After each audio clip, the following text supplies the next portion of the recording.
ترکی میں ماشاءاللہ وہ موقع تقریباً اب پہنچ چکا ہے کہ جب ہایا صوفیہ کو ایک مرتبہ پھر مسجد میں تبدیل کر دیا جائے گا۔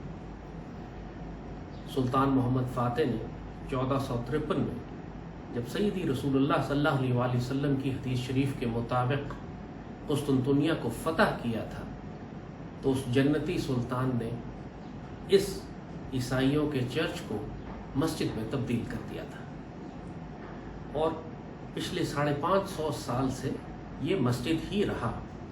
تقریباً پہلی جنگ عظیم کے بعد جب ترکی میں سیکولر حکومت آئی تو انہوں نے اس کو مسجد سے ایک عجائب گھر میں تبدیل کر دیا تھا۔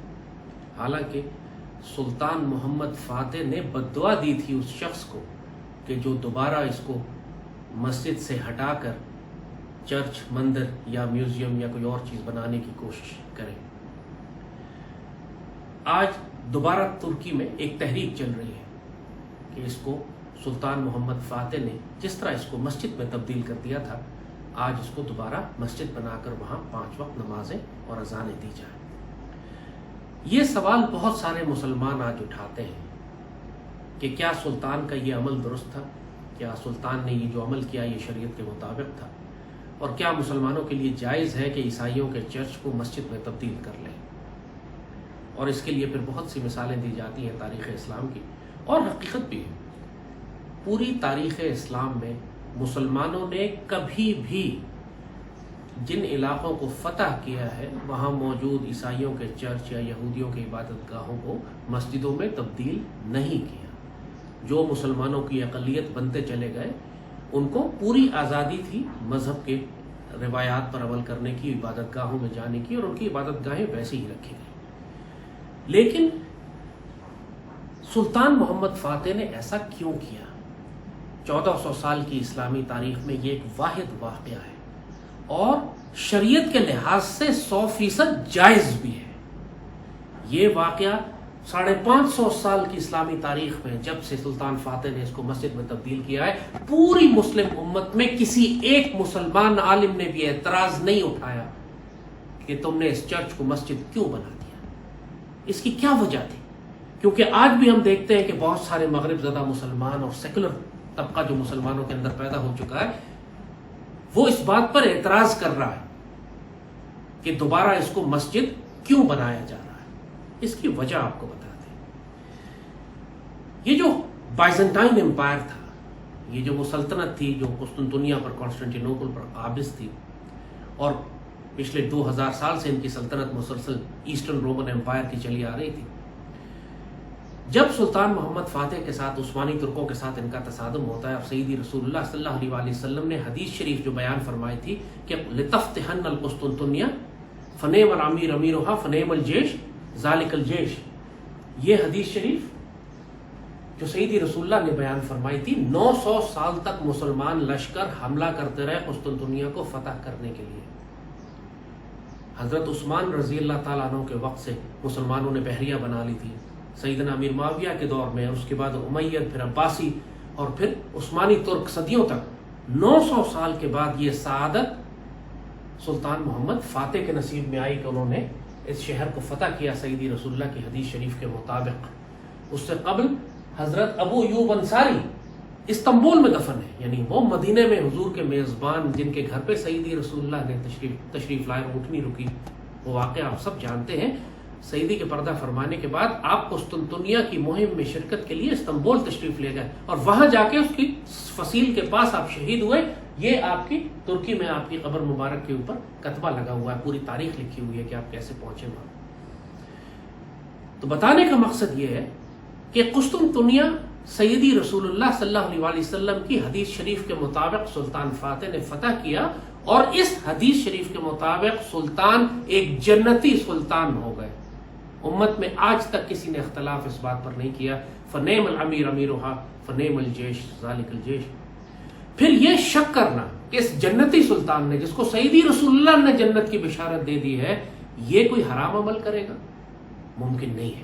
آئیں آپ کو اس کی وجہ بتاتے ہیں کہ سلطان محمد فاتح نے ایسا کیوں کیا۔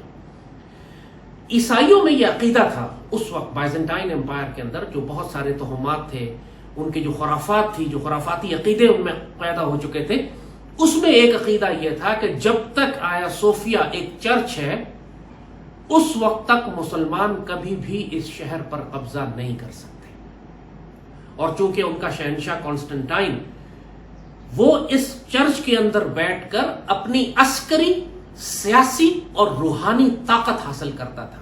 یہ صرف ایک چرچ نہیں تھا، یہ اس کا ایک فوجی قلعہ بھی تھا.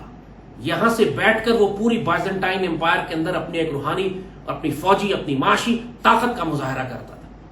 اور یہ عقیدہ عیسائیوں میں پھیل چکا تھا کہ کانسٹنٹائن جب تک زندہ ہے اور یہ چرچ جب تک چرچ بنا ہوا ہے اس وقت تک عیسائیوں کی مزاحمت جاری رہے گی اور وہ ہر وقت مسلمانوں کے خلاف بغاوتیں کرتے رہیں گے اور مسلمان کبھی بھی اس شہر پر قبضہ نہیں کر سکتے.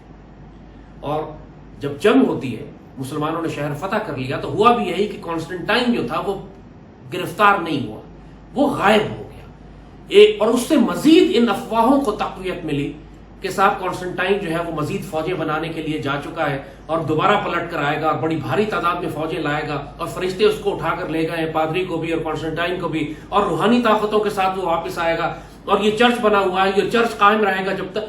اس قسم کے جب خرافاتی عقائد کے بارے میں سلطان کو پتا چلا اور جس کی وجہ سے عیسائیوں کی تحریک مزاحمت بھڑک رہی تھی، تو اس وقت حضرت شمس الدین آق جو بہت بڑے بزرگ، اللہ کے ولی اور درویش اور سلطان محمد فاتح کے مرشد تھے، حضرت شمس الدین آق، آپ کو اکثر سلطان فاتح کی جو تصاویر آپ کو نظر آئیں گی، اگر آپ وہ تصاویر اٹھا کے دیکھیں تو ان کے اندر آپ کو میدان جنگ کے اندر سلطان کے ساتھ کھڑے ہوئے وہ دعا کرتے بھی نظر آتے ہیں ایک بزرگ سلطان کے ساتھ.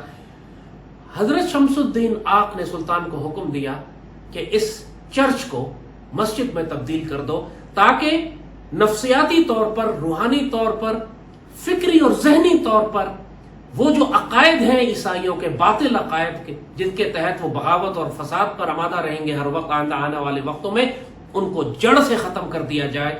اس عقیدے کی جڑ کاٹ دی جائے کہ کانسٹنٹائن بادشاہ جو ہے دوبارہ لوٹ کر واپس آئے گا فوجیں لے کر اور یہاں پر آ کر دوبارہ سے عیسائیت کا مرکز بنے گا اور بائزنٹائن امپائر دوبارہ قائم ہوگی اور خلافت اسلامی اور ترکوں کو نکال دیا جائے گا.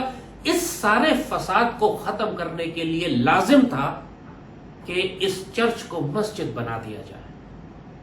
یہ ایک عسکری ضرورت تھی، یہ ایک سیاسی ضرورت تھی، یہ ایک دینی ضرورت تھی، اور اس کے نتیجے میں جس کو انگریزی میں کہتے ہیں ایک سائیکولوجیکل آپریشن تھا، ایک نفسیاتی جنگ تھی، نفسیاتی مار تھی دشمن کو جو دی گئی. اور وہی ہوا جو توقع آپ کر رہے تھے اس کے بعد، کہ پوری عیسائی دنیا کے اندر ایک صف ماتم بجھ گئی، ان میں ایک مایوسی پھیل گئی. ان کو یہ اندازہ ہو گیا کہ اب دوبارہ کبھی کانسٹنٹینٹینوپل مسلمانوں کے ہاتھ سے نکل کر دوبارہ عیسائیوں کے پاس نہیں جائے گا. یہ چرچ جس کے بارے میں ان کا بڑا غرور اور گھمنڈ تھا 2000 سال سے کہ یہ ہمیشہ قائم رہے گا اور اس کے کبھی جب تک یہ کھڑا ہے یہ کبھی شہر غیر عیسائیوں کے ہاتھ میں نہیں جا سکتا، وہ گھمنڈ ٹوٹ گیا ان کا. اور پھر اس کے بعد پوری عیسائی دنیا کے اندر وہ مزاحمت کی جو تحریکیں بن رہی تھیں وہ سب دم توڑ گئی. یہ حکمت تھی سلطان کی اس چرچ کو مسجد میں تبدیل کرنے کی، اور عین شریعت کے مطابق ہے یہ بات. دشمن کی مزاحمت کو توڑنا، اس کی جرأت کو، اس کی تحریک بغاوت کو، تحریک مزاحمت کو، اس کی روحانی اور نفسیاتی باطل عقائد کو، ان سب کو تباہ کرنا، ان سب کے لیے ایک ماسٹر سٹروک جسے کہتے ہیں، ایک ایسا ضرب کاری، وہ یہ تھا کہ اس چرچ کو مسجد میں تبدیل کر دیا جائے. اور پھر جو برکتیں اور فضل اللہ تعالیٰ کا نازل ہونا شروع ہوا عثمانی ترکوں پر، وہ پھیلنا شروع ہوئے اور پھیلتے ہی چلے گئے. اور 500 سال تک امت مسلمہ اور سیدی رسول اللہ کے دربار کی حفاظت ترکوں کے ذمہ آئی. خادم الحرمین اور شریفین بنے. آج بھی مسجد نبوی شریف کے اندر جو منبر رکھے ہوئے ہیں، تعمیر ہے مسجد نبوی شریف کی ترکوں کے ہاتھ ہوئی ہے. جو ادب اور محبت ترکوں کو سیدی رسول اللہ کے ساتھ تھا، جس ادب سے مسجد نبوی کی تعمیر کی، یہ ساری نشانیاں جنتی لوگوں کی ہیں. تو بلا وجہ اس خرافات میں شک نہ کریں کہ مسلمانوں نے کیوں عیسائیوں کے اس چرچ کو مسجد میں تبدیل کر دیا. خلافت عثمانیہ کے اندر ہزاروں چرچ تھے، کسی ایک اور چرچ کو بھی تبدیل نہیں کیا گیا مسجد میں، کیونکہ کسی اور چرچ کے ساتھ عیسائیوں کا یہ عقیدہ وابستہ نہیں تھا کہ جب تک یہ چرچ ہے اس وقت تک یہ علاقہ کبھی مسلمانوں کے قبضے میں نہیں جا سکتا. لیکن آیا صوفیہ کے ساتھ تھا. اس لیے اس باطل عقیدے کو، اس کی جڑ کاٹنا ضروری تھا. اور دوبارہ اب اس کو مسجد بنانا اس لیے بھی لازم ہے کہ جنتی سلطان محمد فاتح نے بد دعا دی تھی اس شخص کو کہ جو اس کو مسجد سے ہٹا کر کچھ اور بنائے. اور سلطان اور جو جنتی سلطان ہیں جن کو سیدی رسول اللہ کی بشارت ہے، جو ان کی خواہش ہے اس کو دوبارہ پورا کرنا اب ہم پر واجب ہے. ترک مسلمان اس کو جو دوبارہ مسجد بنائیں گے انشاءاللہ، تو اللہ ہمیں اجازت دے ہم انشاءاللہ ایک مرتبہ پھر آیا صوفیہ جامع کہتے ہیں، آیا صوفیہ مسجد میں جا کر ایک مرتبہ پھر وہاں اذان بھی دیں گے اور 5 وقتہ نماز بھی ادا کریں گے انشاءاللہ. اب آپ کو وجہ معلوم ہو گئی ہے، کسی شک اور وسوسے میں نہ پڑیں. جو عمل سلطان فاتح نے کیا وہ براہ راست اللہ اس کے رسول صلی اللہ علیہ وآلہ وسلم کے حکم کے مطابق اور اپنے مرشد حضرت شمس الدین آپ کے حکم سے تھا، اور اللہ نے اس کو قبولیت عطا فرمائی تھی. جزاک اللہ خیر. پاکستان اور ترکی زندہ باد.